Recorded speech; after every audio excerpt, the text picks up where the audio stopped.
प्रेमानंद बाबू आपण को Argus news को स्वागत। ये एक दुखद खबर जे किंवदंती कंठशिल्पी आशा भोसले परलोकर खबर सामना को आसी कहवा जे आज समग्र संगीत दुनिया आशा भोसले को झुरी। निश्चित बहुत दुखद घटना एवं इंडियन म्यूजिक एवं मु महाप्रभु जगन्नाथ पाखे प्रार्थना करी महाप्रभु जगन्नाथ शांति एवं सदगति मिलू एवं परिवार वर्ग चाहबार शक्ति दिंतु। आउ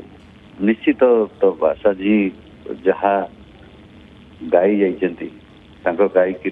एवं शब्द रे भाषा रे हस हस मुखरे से निश्चित समस्त सबुदिन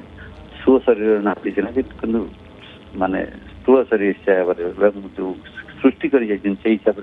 से सबुदिन समस्त पाखे अमर हो नमस्य रे पूज्य रही। निश्चित भाव में प्रेमानंद बाबू आम देखीचु जे रियलिटी शो रे जितेबले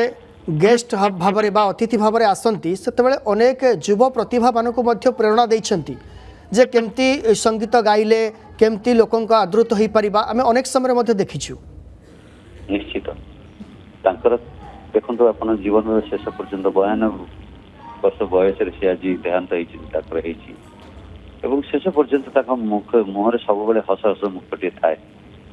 से हस हस मुखे समस्त इन्स्पायरिंग शब्द एवं 50-60 वर्ष बयस आम चली पारुन आम विभिन्न प्रकार रोग आक्रांत गाई पारुन कि हली पारुन कि 92 वर्ष बयस भी सी जस्ट किसी दिन तले गोटे गीत गाई आदनान स्वामी सहित रिलीज होती जापर से बयसर छाप से ना कारण हूँ डेडिकेशन जो संगीत प्रति जो भल पाइबा संगीत प्रति जो सम्मान संगीत प्रति जो साधना से साधना 92 वर्ष पर्यंत भी समस्त पाखे समस्त हृदय से जगह रखी जाए। मुझे कहबी जो भर्साटाइल थाए गायकी से कमर्शियल गीत हो रोमांटिक गीत हो सैड सॉन्ग हो गजल हो जेकोसी आइटम सॉन्ग हो सब गीत को से जी जस्टिस दियंती अन्य कौन सिंगर देवा संभव नुहे एवं महाप्रभुंकर ब्लेस से गोटे फैमिली जो फैमिली रे लता जी और आशा जी भारत दुईटी रत्न एवं से रत्न आम देश गर्व गौरव एवं इंडियन म्यूजिक गर्व गौरव एवं से जहाँ सृष्टि कर समस्त हृदय केवे शून्यस्थान कर सब आम सहित अच्छा रे ना किंतु से जहाँ सृष्टि कर सबुदिन समस्त पाखे रही। आज्ञा निश्चित भाव प्रेमानंद बाबू जितेबाला ओडिशा को आसी आशा भोसले केबे आपण सहित एमती साक्षात होईछि कि? निश्चित मु गोटे गीत करने जोगाजोग चली पारना नहीं कारण आमर ओडिशार जहाँ बजेट थाए किंतु मु सहित भेटी सहित मोर भी गोटे फोटो अच्छी मुझे समय पर बोधे सेयार करी किंतु मुझे कहबी से जिते देखते जहाँ को देखते को रियलिटी शो रे हो किए देखा कर सब इन्स्पायरिंग पूरा शब्द गुड़ा ही कहती सब उत्साहित कला बेले आप देखिए समस्त नुआ पीढ़ी मान को उत्साहित करती क्या डिमोरालाइज कर डोमिनेट करवा ना कारण सब बड़ लोक समस्त को उत्साहित करती बड़ लोक मैंने समस्त को माने आगू बढ़िया प्रेरणा दियती आशा जी से भली एवं से जहाँ गाई जाइछन्ति से केते म्यूजिक डायरेक्टर अंडर गाइछन्ति केते एक्टर एक्ट्रेस मान गाई गीत केते प्रकार केते इंडिविजुअल भी गाइछन्ति केते शो करछन्ति सारा विश्व रे सब बेले कोणे अनुकोण रे तांको छवि रहिछि रहिबो तांको स्वर सब बेले बाजुथिबो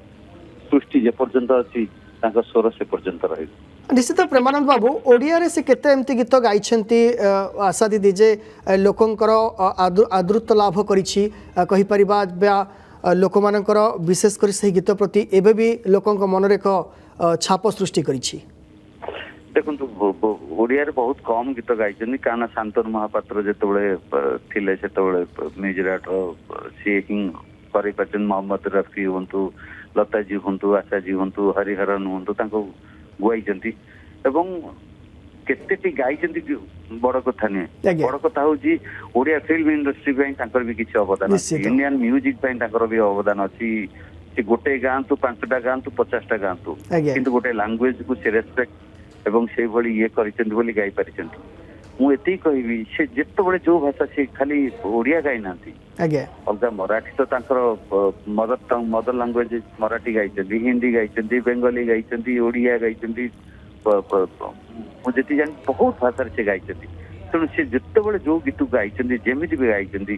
ସବୁବେଳେ ଜଷ୍ଟି ଦେଇଛନ୍ତି ଶବ୍ଦକୁ, ସ୍ୱରକୁ ଏବଂ ଗୋଟେ ମ୍ୟୁଜିକ ଡାଇରେକ୍ଟର ଗୋଟେ ମ୍ୟୁଜିକ କମ୍ପୋଜରକୁ ତାର କମ୍ପୋଜିସନକୁ ଜଷ୍ଟି ଦେଇଛନ୍ତି ଏବଂ ସେତେବେଳେ ସେ ପ୍ରେଜେଣ୍ଟ କରିଛନ୍ତି ବା ଗାଇଛନ୍ତି। ନିଶ୍ଚିତ ଇଏ ମଧ୍ୟ ଗୋଟେ ଆମେ କହିପାରିବା ଯେ ଆଶା ଭୋସଲେଙ୍କର ସଙ୍ଗୀତ ଯେ ସେତେବେଳର ସଙ୍ଗୀତ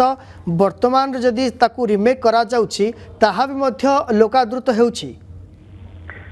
ହଁ ନିଶ୍ଚିତ ସେଇ ଗୀତ ଗୁଡ଼ିକ ଏତେ ଲୋକମାନଙ୍କର ବ୍ଲଡରେ ଅଛି, ଲୋକମାନଙ୍କର ହୃଦୟରେ ଅଛି, ଲୋକମାନଙ୍କର ପୁରା ଶିରା ପ୍ରଶିରା ଯେମିତି କହନ୍ତି। ତେଣୁ ଲୋକମାନେ ସବୁବେଳେ ତାକୁ ଅଙ୍ଗ ସବୁ ସେ ସ୍ୱରଟା କାରଣ ଆମ ବ୍ଲଡରେ ଯୋଉଟା ରହିଯାଇଛି ଗୁଣଗୁଣେଇ ଗୁଣଗୁଣେଇ ଯେଉଁମାନେ ମ୍ୟୁଜିକର ଅଳ୍ପ ସେନ୍ସ ଅଛି ବି ତାଙ୍କ ଗୀତ ଶୁଣିଲେ ବି ସେ ଗୁଣଗୁଣେଇବେ ଅଟକି ଯିବେ। ତେଣୁ ସେଇ ଗୀତ ଗୁଡାକୁ ଯେତେବେଳେ ବର୍ତ୍ତମାନ ରିମିକ୍ସ କରୁଛନ୍ତି ବା ଇଡିଏମ୍ ପାଟର୍ନ କରୁଛନ୍ତି ବା କିଛି ମ୍ୟୁଜିକ ଟେକ୍ନୋ ୟୁଜ କରୁଛନ୍ତି କିନ୍ତୁ ସେ ମେଲୋଡିକୁ ହଟେଇ ପାରୁନାହାନ୍ତି। ଆଜ୍ଞା କାରଣ ସେ ମେଲୋଡି ହେଉଛି ଗୀତର ଦମ, ସେ ଗାଇକି ହେଉଛି ଗୀତର ଦମ, ସେ କଥା ହିଁ ଗୀତର ଦମ। ତେଣୁ ସେଇଟାକୁ ରଖିକିରି ଯାହା ସେ ଆଡ କରୁଛନ୍ତି ସେ ଗୀତ ପାଇଁ କେବଳ ସେ କମ୍ପୋଜନ ପାଇଁ ସେ ସ୍ୱର ପାଇଁ କେବଳ ଏଗୁଡା ସବୁ ଶୁଣୁଛନ୍ତି ଲୋକ। ତେଣୁ ତାଙ୍କ ଗୀତରେ ଦମ ସେତିକି ଅଛି, ରହିଛି, ରହିବ ମଧ୍ୟ। କାରଣ ମେଲୋଡି ଛାଡି ଗୀତ କେବେ ହେଇ ସମ୍ଭବ ନୁହେଁ। ଯୋଉଠି ମେଲୋଡି ନାହିଁ ସେଠି ସଙ୍ଗୀତ ନାହିଁ।